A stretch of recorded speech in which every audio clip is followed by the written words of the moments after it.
Okay, once you are very fluent with the changing, we can do things like solve simple logarithm equation. So in this part, we are exploring the simple one, where there's only one log. So subsequently, as you build up the law of logarithm, in a single log equation, you can be faced with 2 log, 3 log, or 4 log. Okay, so right now we're just building the simple log equation where there's only a single log. So when there's only a single log, you just do the changing back to the indices.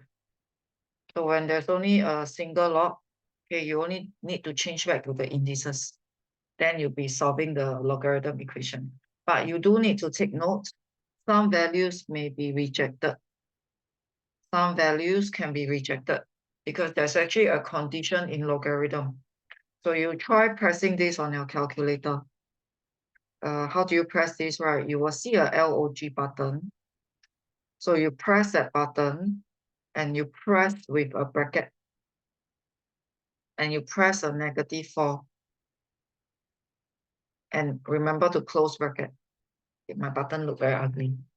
So anyway, you activate the log button. So you activate it first. So you press the log bracket with a -4. You realize that it gave you math error.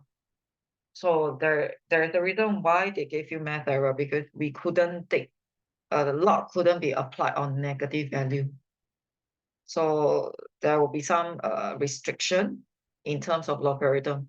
So later on, as you progress and you solve complex log equation, this will be the logic that we need to reject values. So right now, I'm just giving you an idea that sometimes some values can be rejected, but the focus in this example is to make use of the changing to solve simple equation. So all the equation that you're going to see here all contain a single log. Okay, so at the moment, you only know how to switch. So if I try the switching,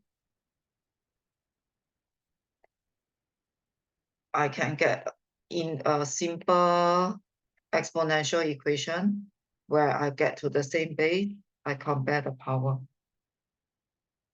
So I can try changing back. So when I try changing back, I get the kind of E-math exponential equation.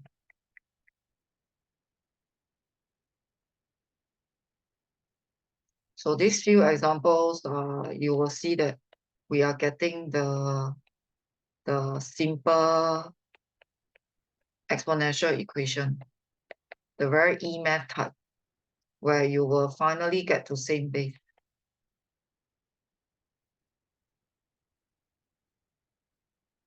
Okay, so let's take a look. There's quite a lot of examples here. But you realize that you come back to it will still bring you back to the indices rule. Like in this one, you need to recap that square root is a power half.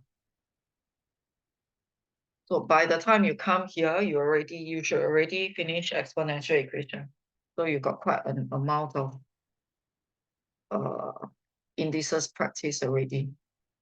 So 4 to the power minus half is x. So x is 1/4 half, which is the square root. So that is a half. So just change it back, simple one. So the simple changing allow you to solve for x. As simple as press calculator 5 cube. Okay, so do all the solving, change to your indices. You'll find that it's quite easy once you get rid of the log. So how do you get rid of the log? Change back to indices. Later on, where the equation become very complex, a lot of people will get stuck. They will get stuck when they see a single log. They will forget how do they get rid of the log. So this is a bigger base, but that doesn't mean it cannot be done. So for H, you actually get a cubic equation where you can cube roots the number. So it actually becomes a simple, let me double check. Actually become a simple linear equation.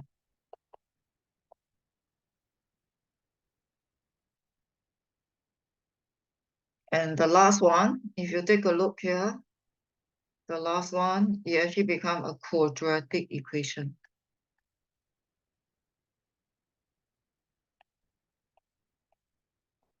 So you are somewhat brought back to your quadratic equation.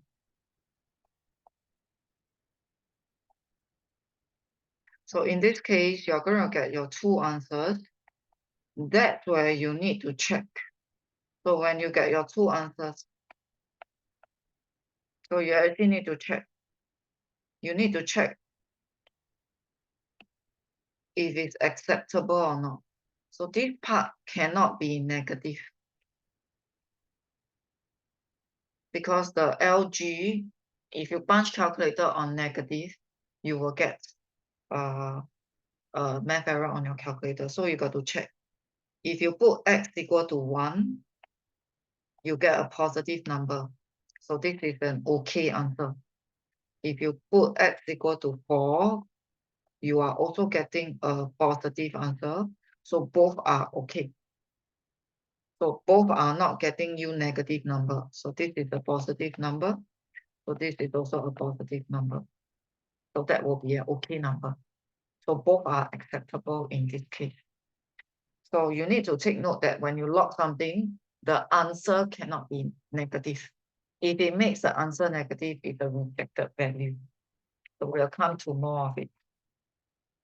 So by changing back to the indices, it can help us to solve all these kind of simple log equation. In fact, it also helps us to do our simultaneous equation. So in the exponential part, we already see simultaneous equation.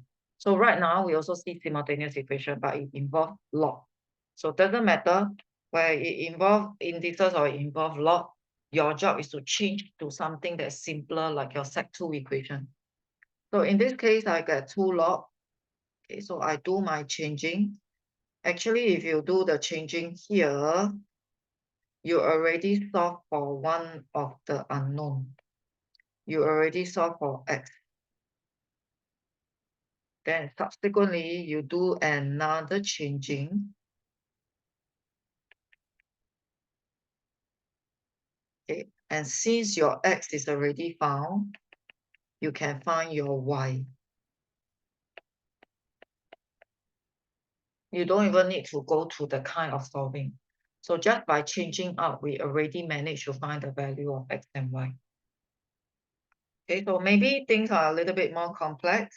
Like for example, in this case here, so this one is like y squared equal to x. So that is one equation. Then I got another equation, xy equal to 8. So this one is a plain equation. It doesn't involve log or indices, but it's like an algebra in the algebra equation. So you already learned simultaneous. So one of the method is to do substitution. That is totally possible. So you substitute x for y squared.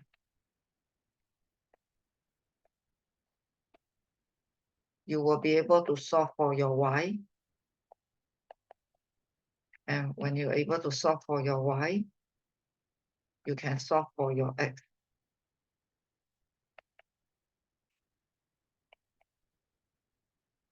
Okay, so this one are just the simpler log simultaneous. So sometimes they will mix it up.